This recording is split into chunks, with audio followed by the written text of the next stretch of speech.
আজকে যার জন্য আমরা এর উপর অপেক্ষা করেছিলাম, আমাদের ভারতীয় জনতা পার্টির সর্বভারতীয় সভাপতি সম্মানিত শ্রী জেপি নাড্ডা মহোদয়কে আমরা মঞ্চে পেয়েছি। আমাদের রাজ্যের সম্মানিত মুখ্যমন্ত্রী প্রফেসর ডাক্তার মানিক সাহা আমরা মঞ্চে পেয়েছি। নর্থ ইস্ট জোনের আমাদের রাজনৈতিক কোঅর্ডিনেটর সম্মানিত শ্রী সম্বিত পাত্রা মহোদয়কে আমরা সকলকে অনুরোধ করব মঞ্চে আসন গ্রহণ করার জন্য। এবং আমাদের আজকের যিনি প্রধান অতিথি সম্মানিত সভাপতি শ্রী জেপি নাড্ডা মহোদয়কে বরণ করে নেওয়ার জন্য মহিলা মোর্চার সমস্ত প্রতিনিধিদের অনুরোধ করছি। জেপি নাড্ডা মহোদয়কে আজকের এই 42 অল্পপুর বিধানসভা নির্বাচন কেন্দ্রের সম্মানিত বিধায়ক রঞ্জিত দাস এবং 41 অল্পপুর নির্বাচনিক অপিনগর কেন্দ্রের মনোনীত প্রার্থী পাতালকন্যা মহোদয়া আমাদের ঐতিহ্য দিয়ে এবং আমাদের তরফ থেকে সমাজগত উপহার তুলে দেওয়ার জন্য অনুরোধ করছি।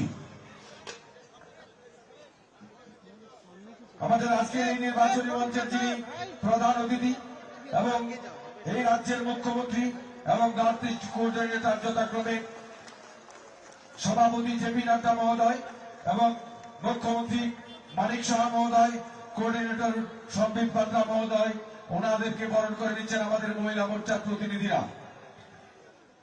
অম্পিনগর বিধানসভা নির্বাচন কেন্দ্রে মনোনীত প্রার্থী পাতালকন্যা জমাতিয়া ঐতিহ্য দিয়ে বরণ করে নিচ্ছেন আমাদের আজকের প্রধান অতিথিকে। এই এলাকার আদরণীয় বিধায়ক রঞ্জিত দাস মহোদয় এলাকার পক্ষ থেকে উপহার তুলে দিচ্ছেন, স্মারক তুলে দিচ্ছেন আজকের এই অনুষ্ঠানের প্রধান অতিথি জেপি নাড্ডার হাতে।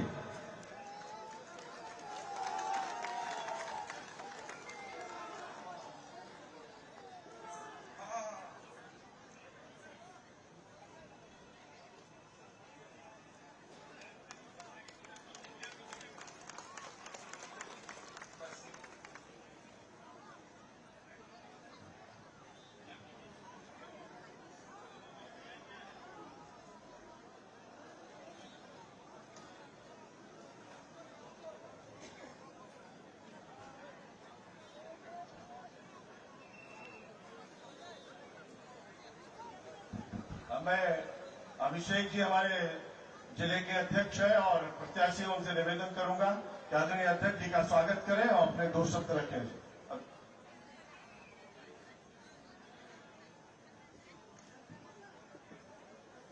नमस्कार, वंदे मातरम, भारत माता की जय।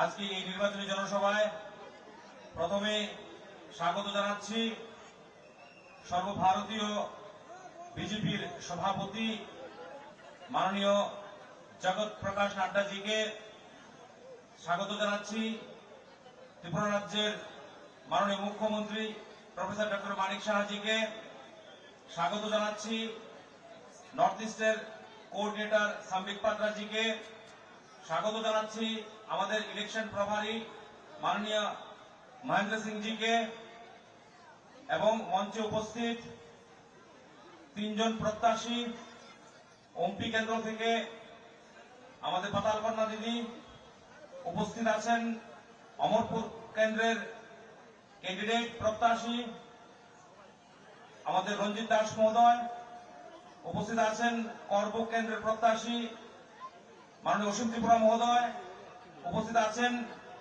বরিষ্ঠ বিজেপি নেতৃত্ব মাতারবাড়ি কেন্দ্রের মাননীয় বিপ্লব কুমার ঘোষ মহোদয় উপস্থিত, গোমতী জেলার প্রভারী প্রদেশ কমিটির সেক্রেটারি মাননীয় রতন ঘোষ মহোদয়, তৎসঙ্গে যারা বিভিন্ন মন্ডল থেকে এসেছেন, মন্ডল সভাপতি, এমডিসি, সমস্ত জনপ্রতিনিধি যারা এসেছেন, পৃষ্ঠা প্রমুখ থেকে বুথ সভাপতি, সমস্ত স্তরের কার্যকর্তাদের অন্তরের অন্তঃস্থল থেকে প্রণাম এবং কৃতজ্ঞতা জ্ঞাপন করছি।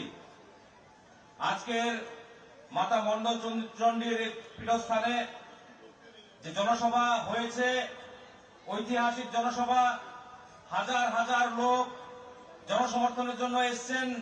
এতে প্রমাণ করে ভারতীয় জনতা পার্টির সরকার প্রতিষ্ঠা হওয়া মাত্র সময়ের অপেক্ষা। আগামী 16 তারিখে আমাদের নির্বাচন হবে। এই নির্বাচনে ভারতীয় জনতা পার্টির প্রত্যেকটা প্রার্থী বিপুল ভোটে জয়ী হবে। আমরা যখন জনসম্পর্কে যাচ্ছি, মানুষের উচ্ছ্বাস উদ্দীপনা দেখে মনে হচ্ছে যে ভারতীয় জনতা পার্টির সরকার যে কাজ করেছে তার রিফ্লেকশন সাধারণ মানুষের মধ্যে দেখা যাচ্ছে। তাতে কোনো সন্দেহ নেই, প্রতিটি সিট আমরা বিপুল ভোটে জিতবো। আমার একটাই আবেদন থাকবে আজকের এই নির্বাচনী সভা থেকে, আমাদের কাছে সময় কম, প্রত্যাশীরা প্রত্যেকটা বাড়িতে যেতে পারবে না। এখানে যারা এসছেন প্রত্যেকে আপনারা ক্যান্ডিডেটের পক্ষে হয়ে প্রতিটা বাড়ি বাড়ি যাবেন, প্রচার করবেন। ভারতীয় জনতা পার্টির বিভিন্ন কার্যকলাপ বিগত 5 বছর যে সমস্ত কাজকর্মগুলো করেছে সেগুলো আপনারা বলবেন, এবং নীতিহীন জোট, যে জোট হয়েছে, যে অশুভ জোট, তার বিরুদ্ধে আপনারা বলবেন। আমরা জানি যে থানসার কথা বলেছে, থানসার কথা বলে জনজাতি অংশের মানুষকে বিভ্রান্ত করার চেষ্টা করছে। আজকে আমি যে বিধানসভা থেকে আমার বাড়ি, সেই বিধানসভা এসসি সিট, সেই বিধানসভা থেকে তীব্রামতার ক্যান্ডিডেট হয়েছে ক্ষীরমোহন দাস। তাহলে থানসার কথা বলে, জনজাতিদের কথা বলে এখন বিভিন্ন সিটে কি করে আপনারা থানসার বাইরে কথা বলছেন? আপনারা বিচারিতা, আপনারা জনজাতির শত্রু, জনজাতির উন্নয়ন চান না, এই নির্বাচন তা প্রমাণ করেছে। তাই তীব্রামতা এবং অশুভ জোটকে একটি ভোটও দেবেন না। ভারতীয় জনতা পার্টির প্রত্যেকটা ক্যান্ডিডেটকে পদ্মচিহ্নে ভোট দিয়ে বিপুল ভোটে জয়যুক্ত করবেন, এই আশা রেখে আমার সংক্ষিপ্ত আলোচনা এখানে রাখছি। জয় হিন্দ, বন্দে মাতরম, ভারত মাতা কি জয়, গোমতী জেলা জিন্দাবাদ। ধন্যবাদ আমাদের বাগবাড়ি কেন্দ্রের মনোনীত প্রার্থী অভিষেক দেবলাল মহোদয়। আমরা ভাষণ শুনবো আমাদের এই রাজ্যের সম্মানিত মুখ্যমন্ত্রী ডক্টর মানিক সাহার কাছ থেকে। তার আগে আমাদের এই মঞ্চে নির্বাচনী সমাবেশে যিনি আজকে প্রধান অতিথির আসন অলঙ্কৃত করেছেন, সর্বভারতীয় সভাপতি ভারতীয় জনতা পার্টির পক্ষে, ওনার জন্য সবাই একসঙ্গে বলে উঠুন, ভারত মাতা কি, ভারত মাতা কি। জেপি নাড্ডা তোমায় জানায় স্বাগতম, জেপি নাড্ডা তোমায় জানায় স্বাগতম, জেপি নাড্ডা তোমায় জানায় স্বাগতম। সবাইকে নমস্কার, খুলুমকা হাম্বাই। আজকের যে এখানে অমরপুরে আসন্ন বিধানসভা যে নির্বাচন, সেই নির্বাচনকে সামনে রেখে এখানে যে আজ বিশাল জনসমাবেশ, সেই জনসমাবেশে উপস্থিত আছেন আমাদের আদরণীয় সম্মানীয় সর্বভারতীয় ভারতীয় জনতা পার্টির সভাপতি শ্রী জেপি নাড্ডাজি। উপস্থিত আছেন আমাদের নর্থ ইস্টের কোঅর্ডিনেটর এবং ভারতীয় জনতা পার্টির national spokesperson Shri doctor Sambit Patraji. উপস্থিত আছেন আমাদের state election incharge doctor Mahendra Singhji. এখানে উপস্থিত আছেন মাতাবাড়ি কেন্দ্রের মাননীয় এমএলএ শ্রী বিপ্লব ঘোষ মহোদয়। উপস্থিত এই অমরপুর কেন্দ্রের আপনাদের সবার প্রিয় এমএলএ শ্রী রঞ্জিত দাস মহোদয়। উপস্থিত আছেন এইবার মাতাবাড়ির থেকে ভারতীয় জনতা পার্টির তরফ থেকে যাকে মনোনীত করা হয়েছে এই ইলেকশন লড়ার জন্য, এবং এই ডিস্ট্রিক্টের মাননীয় সভাপতি শ্রী অভিষেক দেবরায়। উপস্থিত করবুক থেকে মনোনীত প্রার্থী ভারতীয় জনতা পার্টির শ্রী অসীম ত্রিপুরা, এবং অম্পিনগর থেকে আমাদের সবার লড়াকু নেত্রী, আমাদের ক্যান্ডিডেট যাকে করা হয়েছে ভারতীয় জনতা পার্টির তরফ থেকে শ্রী প্রতাল কন্যা জমাতিয়াজি, প্রাক্তন মন্ত্রী এবং প্রেসিডেন্ট ত্রিপুরা প্রদেশ কিষাণ মোর্চার শ্রী জহর শাহ মহোদয়, এবং এখানে উপস্থিত আছেন আমাদের সেক্রেটারি ত্রিপুরা প্রদেশ বিজেপি শ্রী রতন ঘোষ মহোদয় এবং অন্যান্য যারা নেতৃবৃন্দরা আছেন, এবং তাছাড়া আমার সামনে মিডিয়া বন্ধুরা আছেন, তাছাড়া সমস্ত মা ও বোনেরা আছেন, সমস্ত যারা এখানে উপস্থিত আছেন, বিভিন্ন প্রান্ত থেকে এখানে আসা সমস্ত সুধী নাগরিক বৃন্দকে আমি হার্দিক অভিনন্দন ও শুভেচ্ছা জানাচ্ছি। বন্ধুগণ, একটু আগে আমাদের অভিষেক বাবু বলেছেন শুধু সময়ের অপেক্ষা, 16 তারিখ ইলেকশন, 2 তারিখ আমাদের রেজাল্ট বেরোবে ফেব্রুয়ারি। আপনারা দেখবেন মার্চের 2 তারিখ আমাদের রেজাল্ট বেরোবে, খালি অপেক্ষা, খালি চারিদিকে একটা সুনামি। ভারতীয় জনতা পার্টির পক্ষে মানুষ আমাদের সাই দেবে, এটা নিশ্চিত।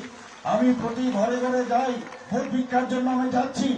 যেখানে আমি যাই মানুষের চেহারা দেখতে বোঝা যায় সমস্ত আমাদের যশস্বী প্রধানমন্ত্রী নরেন্দ্র মোদীজির উপর মানুষের কতটুকু আস্থা।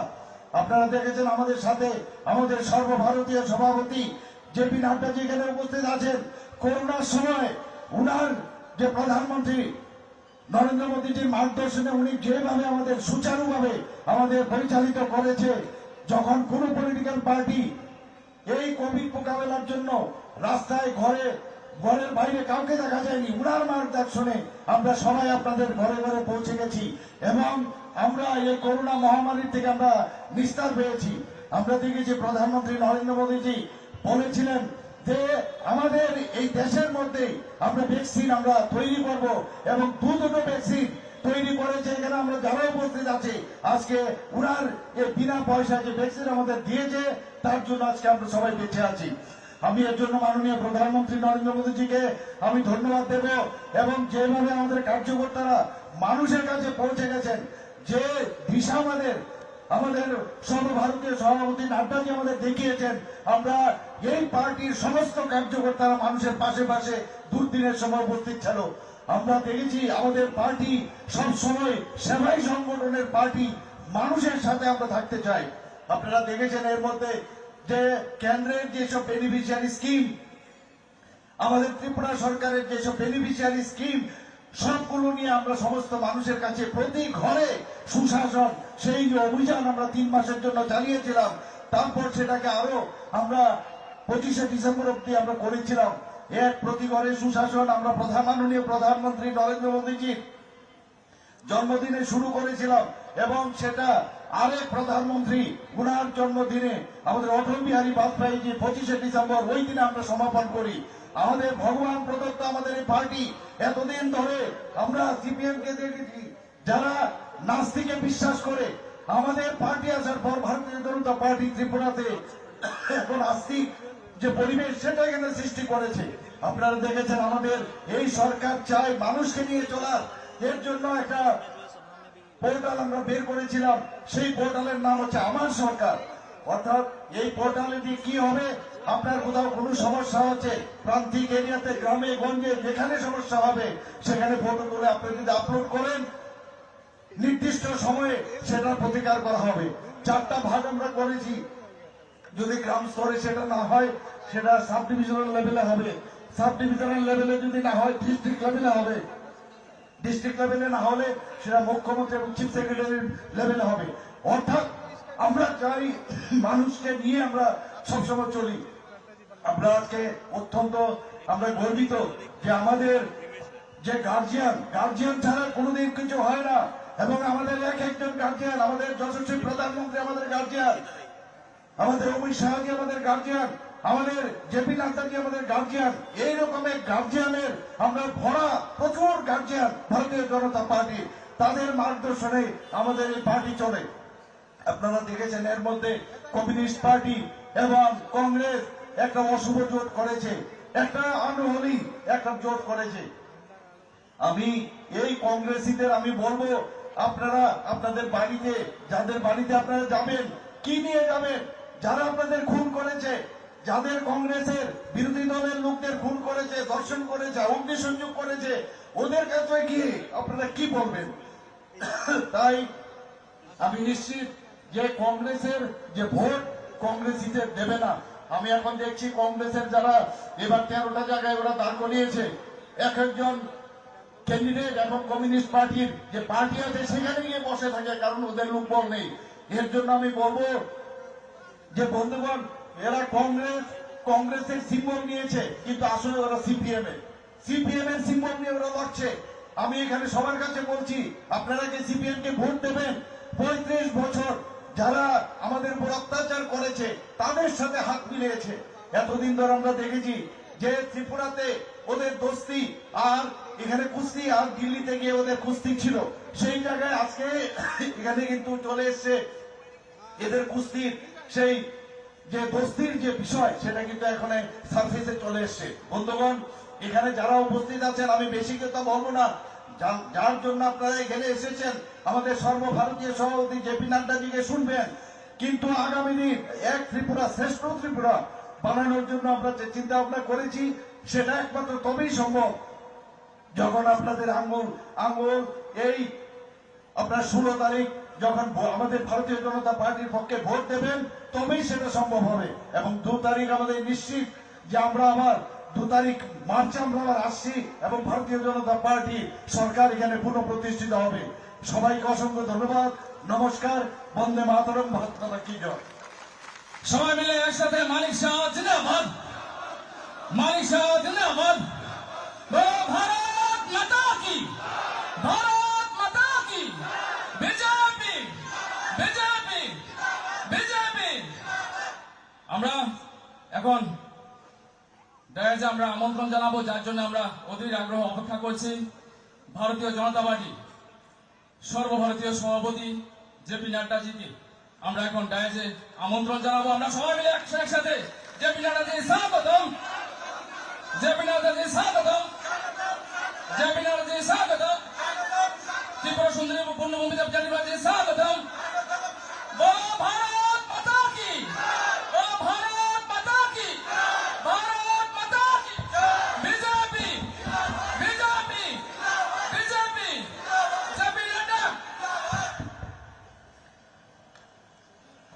बोलिए भारत माता की, भारत माता की, भारत माता की। आज के इस जनसभा में मंच पर उपस्थित हमारे त्रिपुरा प्रदेश के मुख्यमंत्री सम्माननीय श्री मानिक शाह जी, हमारे यहां के कारबुक के प्रत्याशी श्री असीम त्रिपुरा जी, आगे आ जाए सर।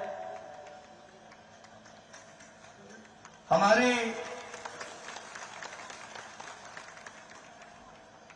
प्रत्याशी सुश्री पाताल कन्या जमातिया जी, बहन आगे आ जाएं।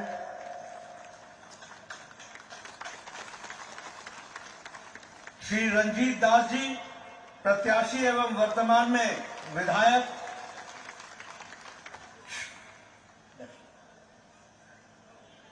श्री अभिषेक देवराय जी जो प्रत्याशी हैं।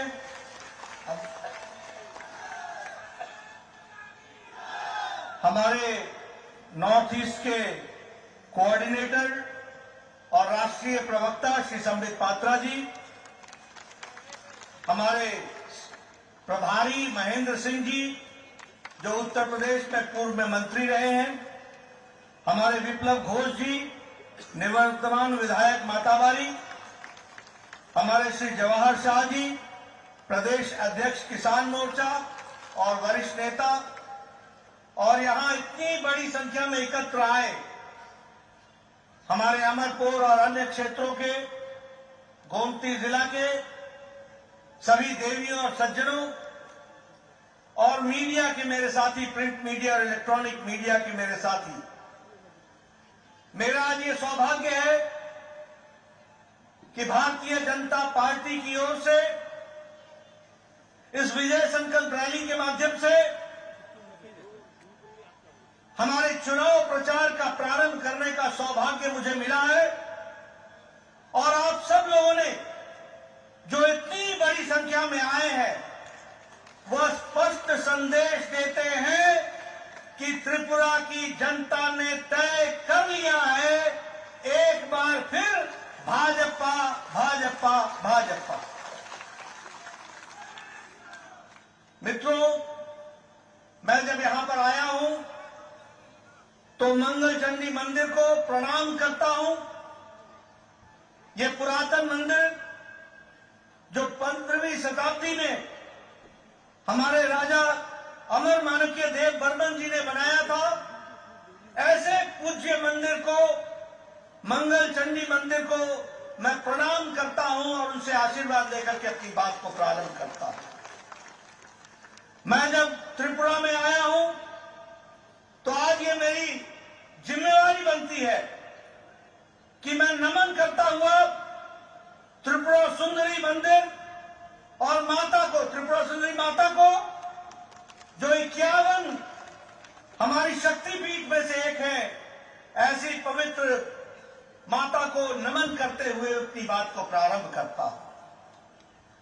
मुझे खुशी है कि अभी अभी पद्म श्री का अवार्ड हमारे श्री नरेंद्र चंद्र देववर्मा जी को दिया गया और श्री विक्रम बहादुर जमातिया जी को दिया गया। त्रिपुरा की जनता की ओर से उनको मैं बधाई भी देता हूं, उनके परिवार के लोगों को बधाई देता हूं और उनके द्वारा सामाजिक दृष्टि से जो कार्य किया गया, जो त्रिपुरा के लिए कार्य किया गया, उसके लिए भी मैं बधाई देता हूं और भारत सरकार को, प्रधानमंत्री जी को धन्यवाद देता हूं, जिन्होंने इन विभूतियों को पद्म श्री से नवाजा और इनको जो स्थान प्रदान किया है, उसके लिए भी मैं बधाई देता हूं।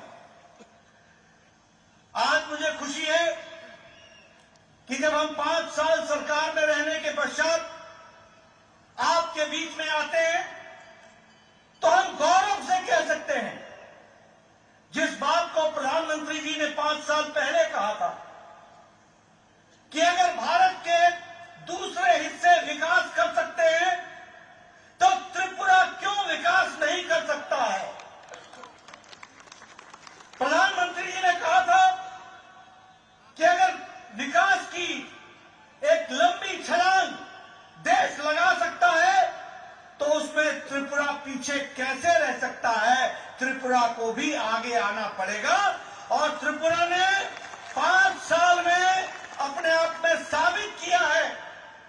विप्लव देव ने और मानिक शाह जी ने यह साबित किया है कि आज ये त्रिपुरा पुराना त्रिपुरा नहीं है, ये नया आकांक्षाओं के साथ खड़ा त्रिपुरा है। मित्रों, ये डबल इंजन की सरकार ने आज त्रिपुरा की तकदीर और तस्वीर को बदल डाला है। आज बदला हुआ त्रिपुरा है। आज केंद्र की तरफ से, अभी मानिक शाह जी कह रहे थे, मैं बंगाली में सुन रहा था, उन्होंने उनकी भाषा में वो कह रहे थे कि प्रधानमंत्री जी हमारे गार्जियन है। सही कहा है इन्होंने, प्रधानमंत्री जी गार्जियन भी है और उनको नॉर्थ ईस्ट की, त्रिपुरा की विशेष चिंता है और इसलिए उन्होंने विशेष रूप से इसको आशीर्वाद दिया है। आज जो आप लोगों का सपोर्ट मिल रहा है इस विजय संकल्प रैली के माध्यम से, वह स्पष्ट संदेश दे रहा है कि त्रिपुरा भारतीय जनता पार्टी के नेतृत्व में आगे बढ़ चला है। अब रुकने वाला नहीं है, बढ़ता ही रहेगा, आगे ही बढ़ेगा। इसके लिए मैं विशेष रूप से आपको धन्यवाद देना चाहता हूं। अभी 2 दिन पहले, 2 दिन नहीं, हमारे 1 तारीख को हमारी वित्त मंत्री निर्मला सीतारमण जी ने आपके सामने देश को बजट उसको हम लोगों के सामने रखा।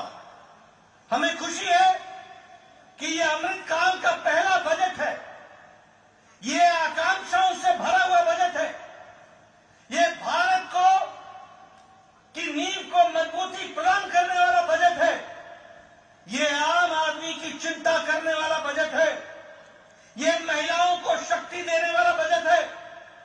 ये युवाओं की आकांक्षाओं को उड़ान देने की ताकत रखने वाला बजट है और यह विकसित भारत की ओर ले जाने वाला बजट है।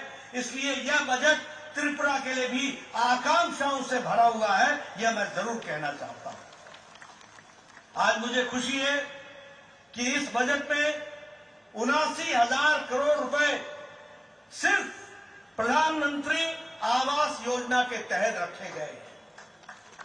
यह छोटी घटना नहीं है। 79,000 करोड़ रुपए का मतलब है कि आम गरीब व्यक्ति अब कच्चे मकान में नहीं रहेगा, उसको पक्के मकान में रहने की व्यवस्था की गई है। अगर हम देखें तो लगभग 15,000 करोड़ रुपए जनजातीय समूह के लिए खर्च होने वाला है।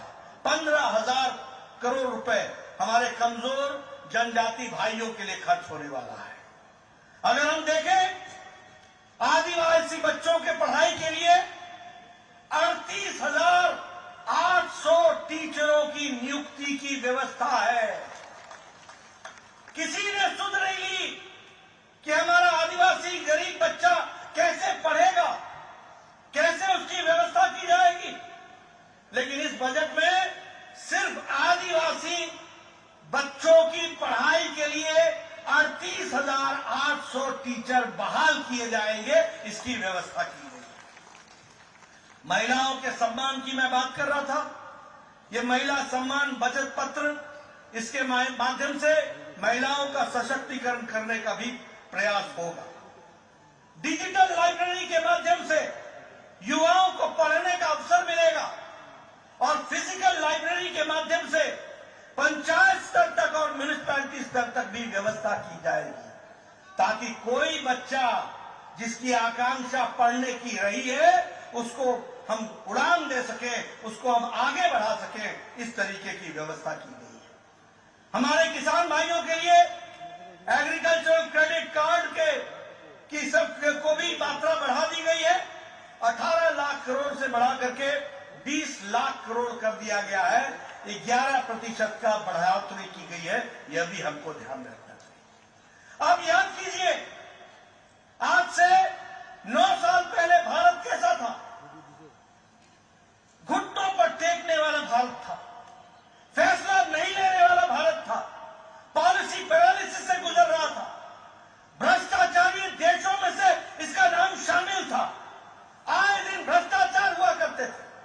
लेकिन प्रधानमंत्री मोदी जी के नेतृत्व में पिछले 9 साल में भारत आकांक्षाओं का भारत बन गया, छलांग लगाने वाला भारत बन गया, विकास की नई झड़ी लगाने वाला भारत बन गया और भारत दुनिया में अपने आप को स्थापित करता हुआ मजबूत राष्ट्र के रूप में खड़ा दिखता भारत दिख गया। यह हमको समझना चाहिए और इसीलिए मोदी जी के नेतृत्व में प्रोएक्टिव, प्रो रिस्पॉन्सिव और प्रो रिस्पॉन्सिबल गवर्नमेंट का काम भारत सरकार ने किया है। मैं यहां देख रहा हूं, आप लोग बैठे हैं। अभी तक अमेरिका में कोरोना का टीकाकरण सिर्फ 76% हुआ है। यूरोप में कोरोना का टीकाकरण सिर्फ 67% हुआ है। लेकिन यहां आप सब लोग बिना मास्क के बैठे हैं और नजदीक नजदीक बैठे हैं और बिना मास्क के बैठे हैं। इसलिए बैठे हैं क्योंकि 130 करोड़ के देश को 220 करोड़ डबल डोज लगा करके प्रधानमंत्री मोदी जी ने सुरक्षा कवच आपको दिया है। यह है प्रोएक्टिव सरकार। यह है वो सरकार जो 9 महीने में एक नहीं 2-2 भारत में बनी हुई वैक्सीन तैयार करती है और एक भारतीयों को 100% वैक्सीनेशन करने का काम, दुनिया का सबसे बड़ा वैक्सीनेशन प्रोग्राम, टीकाकरण प्रोग्राम किया गया। जब हम प्रोएक्टिव सरकार बोलते हैं तो यूक्रेन में लड़ाई हुई, युद्ध हुआ, हमारे 32,000 बच्चे पढ़ने के लिए गए हुए थे। 32,000। कोई देश ने यह पहल नहीं की कि अपने बच्चों को वापस लाया जाए। लेकिन प्रधानमंत्री मोदी जी ने एक तरफ पुतिन से बात की, एक समय में ज़ेलेंस्की से बात की, युद्ध को रुकवाया और 32,000 बच्चों को सुरक्षित भारत पहुंचाया। इस तरीके की व्यवस्था की। इसलिए मित्रों, आज ये प्रोएक्टिव सरकार है, लोगों के प्रति समर्पित सरकार है और मुझे खुशी है। एक समय में प्रधानमंत्री स्वर्गीय राजीव गांधी कहते थे कि मैं 1 रुपया भेजता हूं और 85 पैसे पता नहीं किस हाथ में पंजे में फंस जाते थे, पता नहीं कहां चले जाते थे। आज प्रधानमंत्री मोदी जी ने 300 से ज्यादा स्कीमों का पैसा भारत के खजाने से सीधे आपके खाते में डालने का काम किया है। 300 से ज्यादा स्कीमों का। और आपको जानकर के आश्चर्य होगा कि 25 लाख करोड़ रुपए आपके खाते में ट्रांसफर हो चुका है। 25 लाख करोड़। यह बदलता भारत। ये बढ़ता भारत। आज मैं यहां पर आया हूं, आप लोगों को अंग्रेजों का जमाना याद होगा, 200 साल हमारे ऊपर राज किया, लेकिन आपको जानकर आज खुशी होगी कि मोदी जी के नेतृत्व में जो भारत 10वें नंबर की अर्थव्यवस्था थी, वह अब ब्रिटानिया को, ब्रिटिश को, अंग्रेजों को पछाड़ कर 5वें नंबर की अर्थव्यवस्था बन गई है। यह भी हमको याद रखना चाहिए। ऑटोमोबाइल की इंडस्ट्री में भारत तीसरे नंबर पर खड़ा है, जापान को पछाड़ करके भारत ऑटोमोबाइल में खड़ा है। आपने सुना होगा, अगर गाड़ियों की बात होती थी तो जापानी गाड़ी की बात होती थी, टैक्सन टोयोटा की बात होती थी। आज भारत में गाड़ियां बनने में जापान को पछाड़ करके हम तीसरे नंबर पर खड़े हुए हैं और हमारे आगे चाइना और अमेरिका है, बाकी उसके बाद भारत खड़ा। अगर मैं बात करूं स्टील में, इस्पात में, तो भारत चौथे नंबर से छलांग लगा करके दूसरे नंबर पर खड़ा हो गया। अगर हम बात करें दवाइयों में, तो गरीब की फार्मेसी भारत बन गई है दुनिया के लिए सबसे कारगर दवाई और सबसे सस्ती दवाई भारत दुनिया को दे रहा है। यह परिस्थिति आकर के खड़ी हुई है। इसलिए मित्रों, विकास की दृष्टि से एक नया आयाम लिखने का काम हुआ है। हमारे गांव के लोग यहां बैठे हैं।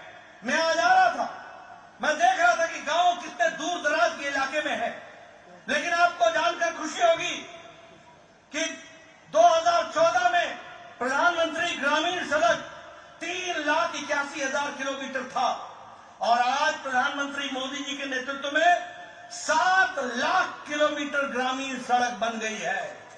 और आपके त्रिपुरा में पिछले 5 साल में 4,700 किलोमीटर की सड़क बनी है। ये बदलता भारत, ये बदलता देश, इसको भी हमको समझने की आवश्यकता है।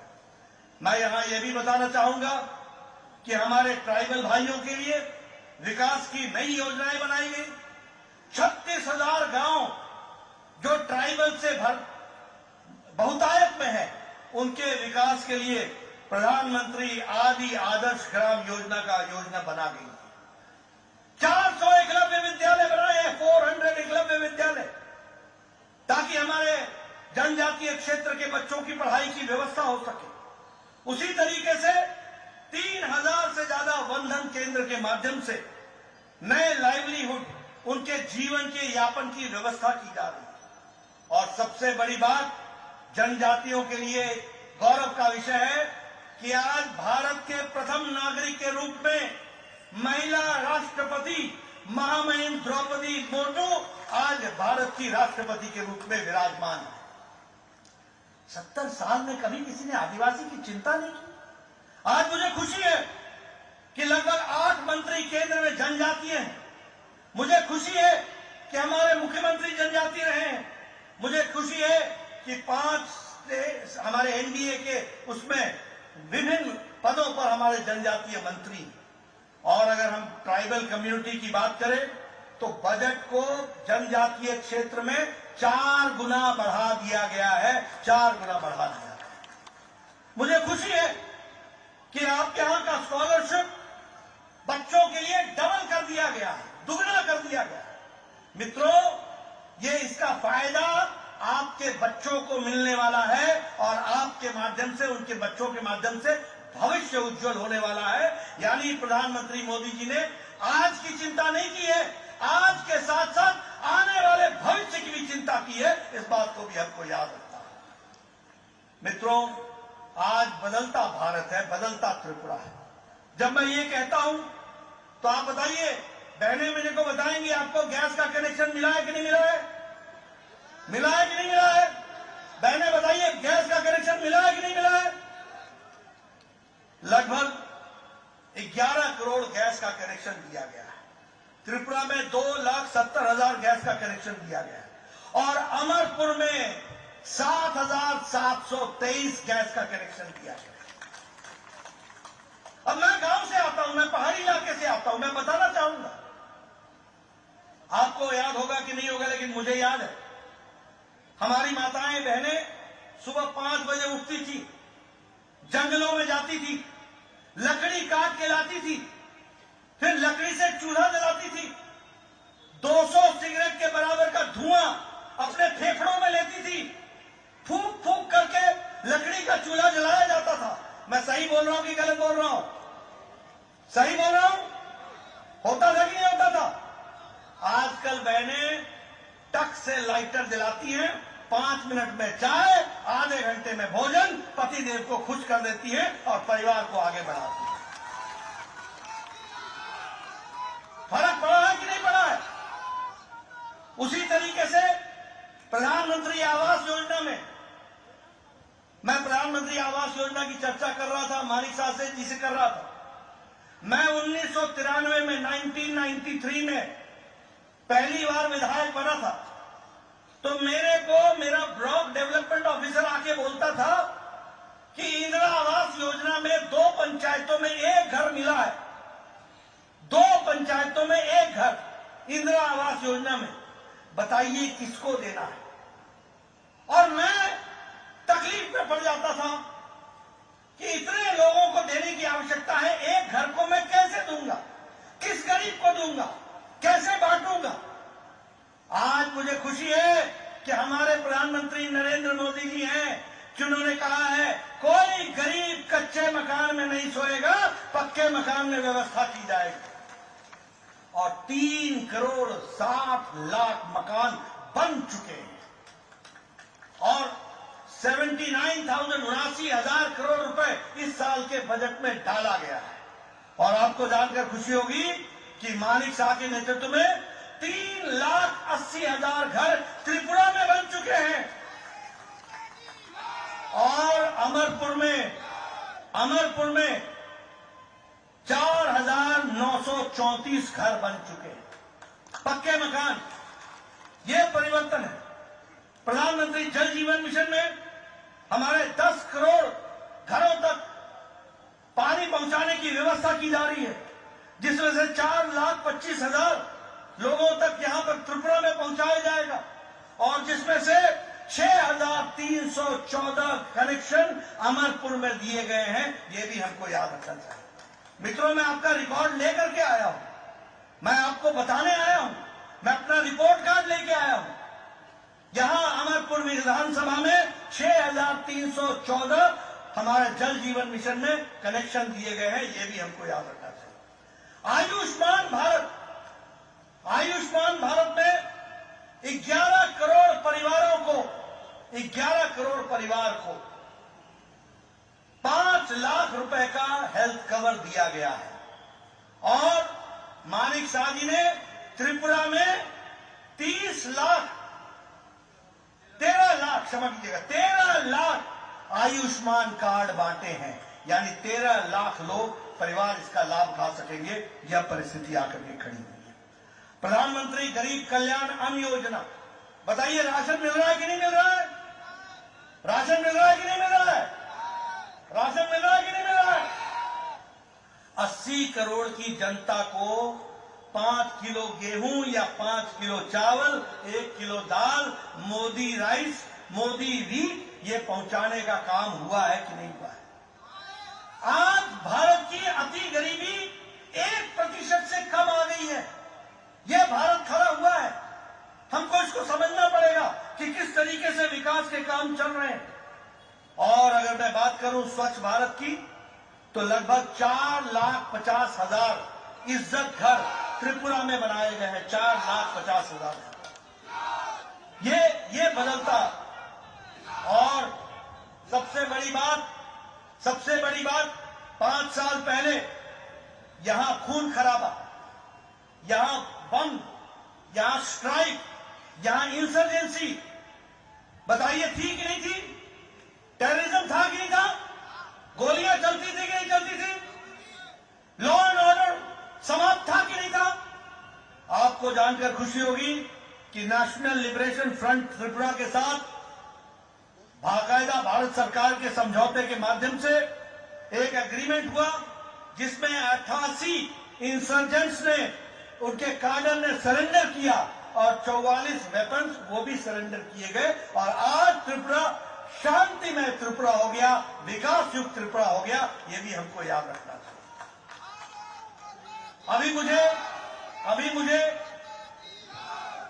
अभी मुझे ब्रू रियांग के साथी मिले थे, उन्होंने मुझे पटका पहनाया। ब्रू रियांग का 37 साल से झगड़ा चल रहा, उनको बसाने का काम, और लगभग 37,000 लोगों को फिर से बसाया गया, और भारत सरकार ने अपनी ओर से 600 करोड़ रुपए खर्च करके उनके निर्वासन का काम किया गया, उनको बसाने का काम किया गया। ये भी हमको ध्यान रखना। मित्रों, हम अब त्रिपुरा के लिए शांति लेके आए हैं, हम त्रिपुरा के लिए नई ऊर्जा लेकर के आए हैं, हम त्रिपुरा के लिए टूरिज्म के माध्यम से, पर्यटन के माध्यम से विकास की नई आकांक्षाओं को लेके आए, हम 5G कनेक्टिविटी को लेके आए, हम कल्चर को आगे बढ़ाने के लिए आए हैं, हम यहाँ पर प्राकृतिक खेती हो इसको बढ़ाने के लिए आए हैं, हम खेल को बढ़ावा देने के लिए आए हैं, और हम त्रिपुरा की ताकत का पूरा उपयोग हो सके इस संकल्प के साथ आगे बढ़ने के लिए आए हैं। और इसमें आपका हमको साथ चाहिए। आज मुझे खुशी है कि अगरतला अखौरा रेल लिंक यह व्यापार के नए ट्रेंड को, नई संभावनाओं को आगे बढ़ाता है, और इसलिए इसके माध्यम से भी बहुत कुछ आगे बढ़ने वाला है, उसको भी हमको ध्यान में रखना चाहिए। मैं ये भी कहना चाहूंगा कि अभी प्रधानमंत्री जी आए थे, और प्रधानमंत्री जी ने अभी लगभग 4,350 करोड़ का शिलान्यास किया है, त्रिपुरा के नए विकास की संभावनाओं को रखा है। उसी तरीके से राष्ट्रपति द्रौपदी मुर्मू ने आकर के यहाँ महाराजा वीरेंद्र किशोर मानकीय म्यूजियम और कल्चरल सेंटर का भी शिलान्यास किया है। त्रिपुरा में नेशनल लॉ यूनिवर्सिटी खुलने के लिए नरसिंहगढ़ में उसका भी शिलान्यास किया है, और अगरतला में IIIT ये बने, इसका भी IIIT बने, इसकी भी शिलान्यास किया है। मैं ये सारी बातें आपको इसलिए बता रहा हूं कि जिन लोगों ने कभी भी त्रिपुरा की चिंता नहीं की, उनको आज आपको मुंह तोड़ जवाब देने का मौका आया है, और ये मौका आया है कि भारतीय जनता पार्टी को आप आशीर्वाद दें। और इसीलिए विकास के दृष्टि से त्रिपुरा की सरकार ने बहुत बड़ा काम किया। सोशल पेंशन बढ़ाई, हमारे 1,000 पेंशन से 2,000 कर दी, 33% रिजर्वेशन महिलाओं को दे दिया, विकास के नए आयाम लिखे गए, लॉ एंड ऑर्डर को कंट्रोल किया गया, और लगभग 1,20,000 हमारे वनवासी भाई जो वनों में रहते थे उनको पटा देकर उनकी जमीन का हक दिलाने का काम त्रिपुरा की सरकार ने किया। ये भी हमको याद रखना चाहिए। मैं आपका ज्यादा समय नहीं लेना चाहता हूं, आप बहुत देर से आए हुए, लेकिन मैं आपको बताना चाहता हूं सबसे पहली बात कि जो हमारे विरुद्ध में लड़ रहे हैं ये कौन लोग हैं, ये गठबंधन काहे का गठबंधन है? ये गठबंधन उनके अस्तित्व को बचाने का गठबंधन है। राइट और left all together, 2 in 1, 2 in 1, right और लेफ्ट ऑल इन 1, 2 in 1। ये किस लिए है? अपने अस्तित्व को बचाने के लिए। और हम किस लिए लड़ रहे हैं? हम लड़ रहे हैं त्रिपुरा को दुनिया में, देश में आगे बढ़ाने के लिए लड़ रहे हैं। इस बात को हमको समझना होगा। हमारी लड़ाई त्रिपुरा के युवाओं को, आकांक्षाओं को उड़ान देने की है। हमारी लड़ाई महिलाओं को सम्मान देने की है। हमारी लड़ाई विकसित त्रिपुरा को लाने की है। हमारी लड़ाई व्यापार को बढ़ाने की है। हमारी लड़ाई पर्यटन को बढ़ाने की है। हमारी लड़ाई देश का पर्यटन का लक्ष्य बने तो त्रिपुरा बने, और उसका गंतव्य बने तो त्रिपुरा बने, इस बात की लड़ाई है। और वो लड़ाई लड़ रहे हैं अपने अस्तित्व की। बताइए किसको आशीर्वाद मिलना चाहिए? आप बताइए, 5 साल पहले पॉलिटिकल मर्डर होते थे कि नहीं होते थे? होते थे कि नहीं होते थे? घरों में घुसकर ये लाल क्रांति करने वाले लोग घरों में घुसकर अपने राजनीतिक प्रतिद्वंदियों की जीवन लीला समाप्त करते थे कि नहीं करते थे? पुलिस मूक दर्शक रहती थी कि नहीं रहती थी? पुलिस कुछ नहीं करती थी। आज ये गौरव के साथ कह सकते हैं कि हमारे भारतीय जनता पार्टी का कार्यकर्ता सुरक्षित है, लेकिन हमारे विरोधी कार्यकर्ता भी, हमारे पार्टी के विरोधी कार्यकर्ताओं को भी प्रजातंत्र में आजादी है, उनकी रक्षा करना भी हमारा काम है और हमने करके दिया। यह है बदलता त्रिपुरा। आप बताइए कांग्रेस के जमाने में भ्रष्टाचार होता था कि नहीं? आप बताइए कम्युनिस्टों के जमाने में भ्रष्टाचार होता था कि नहीं? आप बताइए कांग्रेस के जमाने में अपने राजनीतिक प्रतिद्वंदियों के साथ मारपीट और उनकी जीवन लीला समाप्त करने का काम होता था कि नहीं? आप बताइए कांग्रेस पार्टी के लोग भारतीय जनता पार्टी और अपने विरोधियों के ऊपर अटैक करते थे कि नहीं करते थे? आप बताइए कांग्रेस पार्टी करप्शन करती थी कि नहीं करती थी? आप बताइए कांग्रेस पार्टी कमीशन लेती थी कि नहीं लेती थी? आप बताइए कांग्रेस पार्टी हमारे राशन में से भी चोरी करती थी कि नहीं करती थी? आप बताइए कांग्रेस पार्टी के लोग कमीशन लेते थे कि नहीं लेते थे? आज ये दोनों मिल गए हैं, दोनों। किस लिए? इसलिए क्योंकि भारतीय जनता पार्टी के विप्लव देव और मानिक शाह ने त्रिपुरा की जनता को त्रिपुरा का हक दिलाया है, ईमानदारी लाई है, बेईमानी समाप्त की है, ईमानदार सरकार स्थापित की है और गरीबों का हक मिला है। आप इस हक को बरकरार रखना चाहते हैं कि नहीं रखना चाहते हैं? आप इस हक को बरकरार रखना चाहते हैं कि नहीं चाहते हैं? आप वो लाल गुंडाशाही को बंद करना चाहते हैं कि नहीं चाहते हैं? आप भ्रष्टाचारियों को का काम समाप्त करना चाहते हैं कि नहीं करना चाहते हैं? अगर आप चाहते हैं तो इस चुनाव में अपनी इस उंगली से कमल का बटन दबाना, इनको काम देना और उनको आराम देना, इनको काम में लगाना, उनको घर बैठाना, ये आपका काम होगा और आप इस काम को करेंगे, मुझे पूरा विश्वास है। करेंगे ना? करेंगे? इधर से आवाज आ जाए, करेंगे? बोलिए भारत माता की, भारत माता की, भारत माता की। बहुत बहुत धन्यवाद। আমরা অসংখ্য ধন্যবাদ জ্ঞাপন করছি কেন্দ্রীয় সভাপতি শ্রদ্ধেয় জেপি নাড্ডাজি মহোদয়কে। আমরা সবাই মিলে জেপি নাড্ডা জিন্দাবাদ, জেপি নাড্ডা জিন্দাবাদ, জেপি নাড্ডা জিন্দাবাদ, জেপি নাড্ডা জিন্দাবাদ, নরেন্দ্র মোদী জিন্দাবাদ, নরেন্দ্র মোদী জিন্দাবাদ, জেপি নাড্ডা জিন্দাবাদ। भारत माता की, भारत माता की, बीजेपी, बीजेपी।